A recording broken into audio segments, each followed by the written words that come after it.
Yo soy tú mismo.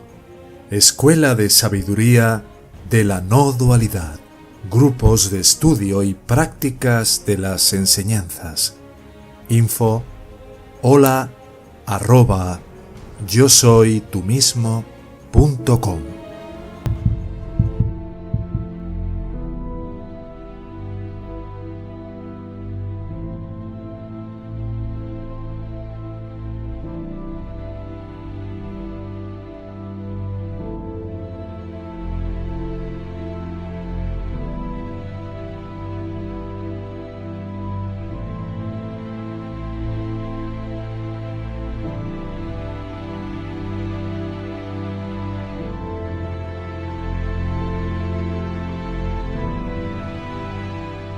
Cuando durante un tiempo, después de regresar de Tíbet, iba a retiros zen en diferentes partes de Europa.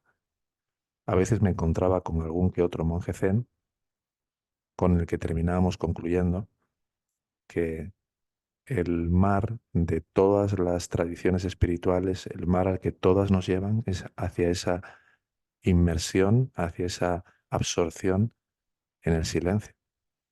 ¿Qué diferencias hay ahí entre el Buda, Ramana, Roper, Cristo? Con lo cual, cuando a veces algún hermano llega a la escuela y me dice, no, yo es que llevo mucho tiempo en la Kabbalah o llevo mucho tiempo en el budismo o en un curso de milagros o en no sé qué, ¿eso sería algún problema aquí? Digo, ¿pero por qué? No, porque Ñana Marga, Ñana Marga significa el camino del conocimiento supremo de uno mismo. ¿Y quién es uno mismo? La consciencia. ¿Y cuál es la consigna principal y fundamental en estas enseñanzas? Atiéndete a ti mismo, conócete a ti mismo, lo que decía el oráculo de Delfos, que no era conócete en cuanto a conoce tus pensamientos y demás, que ya sabemos que en parte el trabajo pasa por ahí cuando no quieres estar en ti para que todo lo falso se vea con claridad y no te absorba tanto. Pero al final, ¿qué es el corazón de la mística? ¿Cuál es el corazón al que apuntan todas las tradiciones espirituales? Ama a Dios por encima de todas las cosas. Ama al ser, ama a lo real, abandona la ilusión del sueño de la mente. Ahí está el corazón de Hafez, de Rumi, de Ibn Arabi, de Toiler, de Roisbrecht, de Chemu Rinpoche, de Drunpa Rinpoche, del Buda, de Sadhugon. Y bueno, esta semana ha sido una semana muy interesante porque habéis estado compartiendo acerca de este coloquio que proponía la escuela, si recordáis, acerca de qué pasaría eh, si te dieras ese viaje padre, ¿no? Con todos los gastos pagados. Ha dado mucho juego, ¿verdad? Y ha habido compartires varios, muy jugosos, con muchos aspectos importantes a tener en cuenta. Y vemos la gran relevancia que tiene para nuestro camino el alimentar o no los gustos y disgustos. Sabemos que es la simiente de los deseos, de las aversiones y de los apegos que se van forjando siempre a partir de esas pequeñitas cosas que parecen no tener importancia, las cuales valoramos en la medida que las alimentamos. Y la cuestión es que Bhagavan fue tremendamente claro en este sentido. Hoy os voy a mencionar algo, además, que en una ocasión dijo y que igual no repetimos lo suficiente y que creo que traerá bastante claridad a este tema, a este coloquio que se inició y que tiene mucho que ver con la cuestión de los apegos.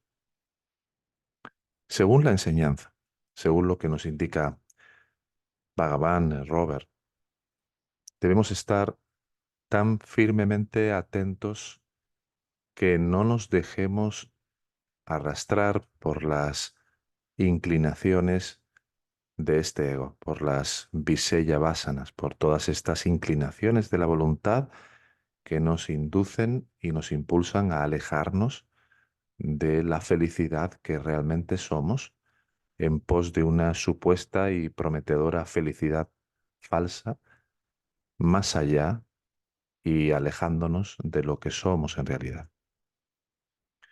Cuando Bhagavan dijo, rechaza, rechaza y rechaza las acciones hasta que vengan y se sienten en tu cabeza y no puedas rechazarlas más,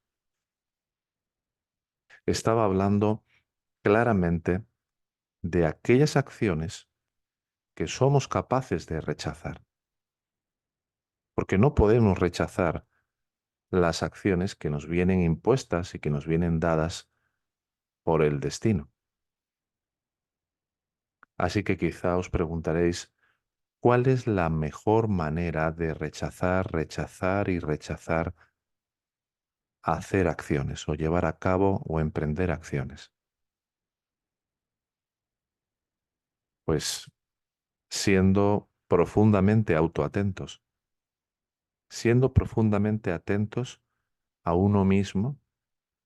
De esa forma, no nos vamos a elevar como ego y por lo tanto rechazaremos de plano automáticamente todas las acciones potenciales que de otra manera podríamos haber hecho bajo el dominio, el influjo y el poder de nuestras vasanas, de nuestras inclinaciones. Así que siempre estamos atentos a uno mismo y solo cuando una fuerza provocada por este ego en la forma de sus generales, de sus vasanas, nos trata de sacar de ahí y nos volvemos a preguntar cuál es la mejor medicina para evitar eso, para que todos nuestros problemas, ya sean espirituales, mundanos o del tipo que sea, se vean resueltos yendo a la raíz. Y la raíz de todos los problemas que creemos que tenemos es ego. Y si podemos mantenerlo un poquito bajo control, atendiéndonos a lo que somos en realidad, mantendremos todo lo demás también controlado. Por eso, si quisiéramos resumir las enseñanzas de Bhagavan de una manera muy simple, muy sencilla, sería algo así como decir aquietar, aquietar y aquietar. Si os dais cuenta, el lema o el eslogan de la escuela es aquieta tu mente para siempre. ¿Cuál es la mejor manera de aquietar nuestra mente para siempre?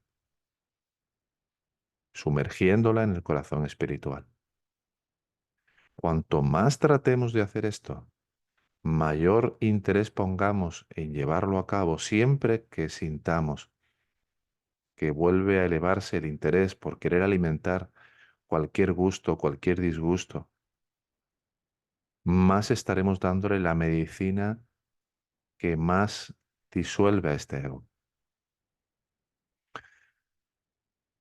Ahora, por otra parte, nos compartíais también mucho de lo que estáis descubriendo, que ahora eh, veremos todo lo que queráis compartir, de lo que habéis estado eh, ya empezando a compartir por el chat, los que no hayáis compartido también, es una magnífica oportunidad en relación a las diferentes formas de apego que habéis ido localizando, ¿no?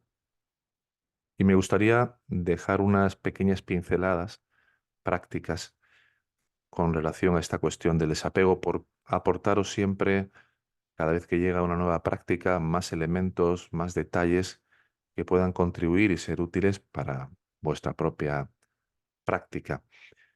Por ejemplo, en cuanto al desapego en el trabajo, o para aquellos que lleváis a cabo las tareas diarias que sean. Un aspecto muy importante a cultivar cuando no podamos mantener ese hilo de atención a uno mismo internamente o en paralelo simultáneamente a eso, es tratar de enfocarnos al máximo en la acción misma de una forma desapasionada y sin preocuparnos por los resultados o por las recompensas que puedan venir o derivarse de ello. A veces pongo el ejemplo de la naranja mientras estamos desayunando y estás pelando una naranja. Estate lo más completamente presente a ti mismo como conciencia y en paralelo al proceso en sí del pelar la naranja o del saborear el sabor de la naranja,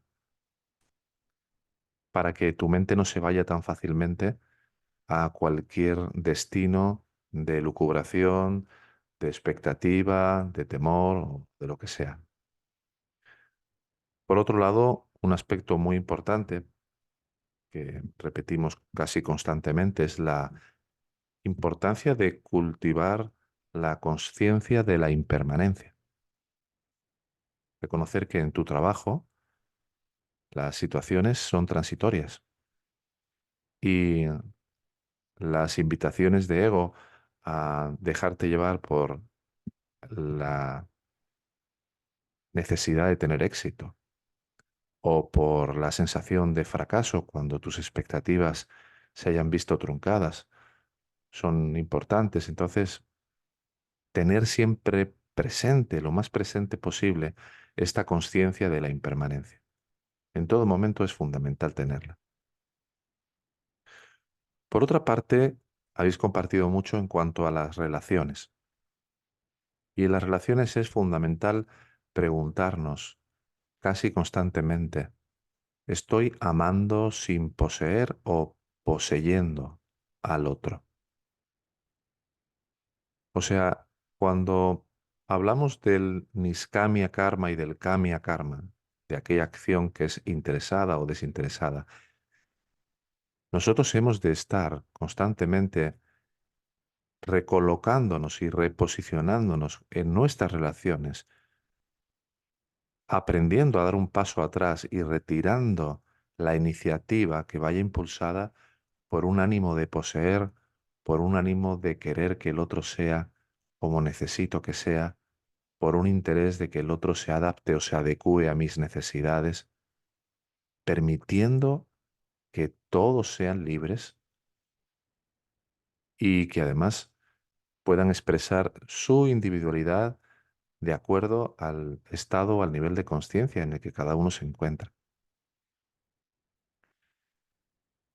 Y esto tiene mucho que ver con la práctica de la no expectativa. Ver cuáles son las diferentes formas de expectativas rígidas que tenemos sobre cómo deberían de ser o comportarse los demás reduce enormemente cualquier forma de frustración y cualquier forma de conflicto en las relaciones que tenemos. Por otra parte, habéis estado también compartiendo mucho en una de las partes de la práctica sobre los objetos materiales. Y aquí hay una indicación que puede ser tremendamente útil y que además tiene que ver con el coloquio, ¿no? Que compartíamos, ¿no? Y es desarrollar una simplicidad voluntaria. Es decir, cuanto más simple sea el estilo de vida que lleves, no por una cuestión de querer crear una especie de molde de humildad plastificada, espiritual, cuando todavía te corroe el deseo por disfrutar de cosas materiales, sino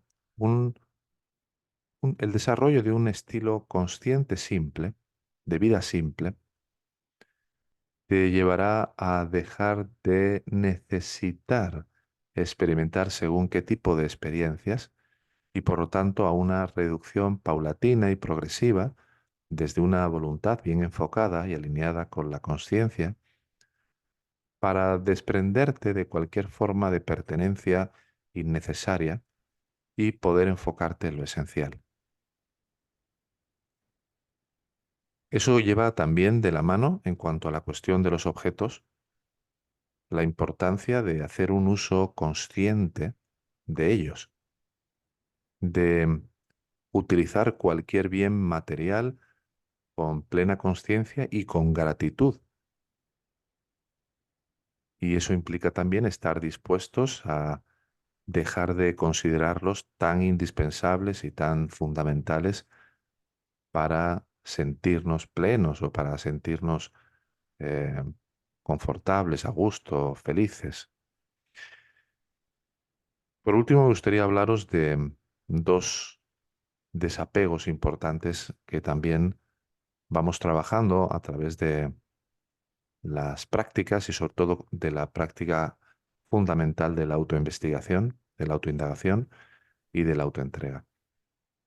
El desapego a emociones y pensamientos.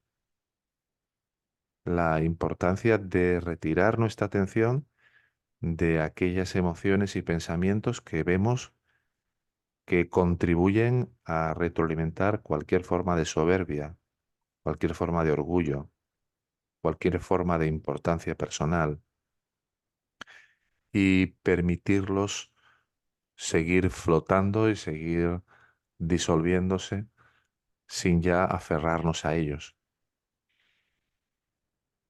Y por supuesto, cultivar la autoconciencia para identificar los patrones de apego emocional que se producen en nosotros y trabajar en soltarlos de una forma consciente cuando estemos alejados de uno mismo como presencia consciente. El último punto del cual me gustaría hablaros es de la importancia de aprender también a desapegarnos de las opiniones y creencias.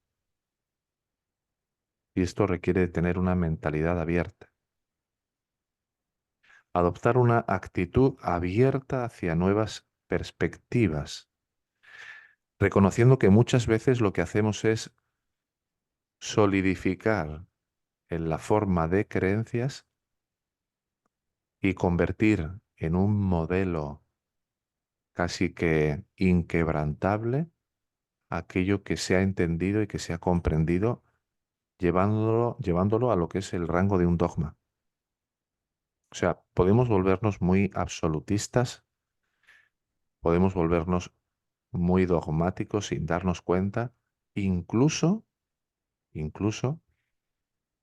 en base a las propias enseñanzas que estamos interiorizando.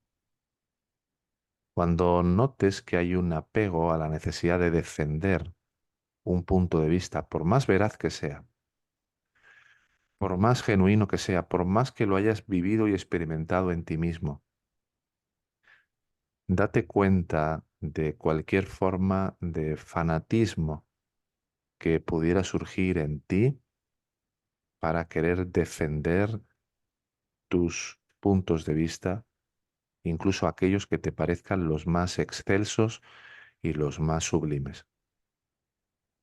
Con lo cual, para eso es importante que aprendamos a mantener y a desarrollar un diálogo consciente con la intención de entender y de aprender,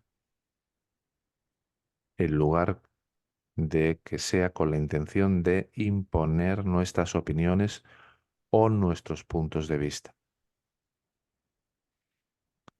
Eso no quiere decir que no seamos coherentes y firmes con cualquier forma de expresión de ego que se manifieste o que se produzca en nuestras relaciones, pero sí hacerlo de una forma desimplicada de la necesidad de llevar razón, de la necesidad de reafirmarnos ahora a través de la propia enseñanza y construir un yo espiritual que se apoye también en eso.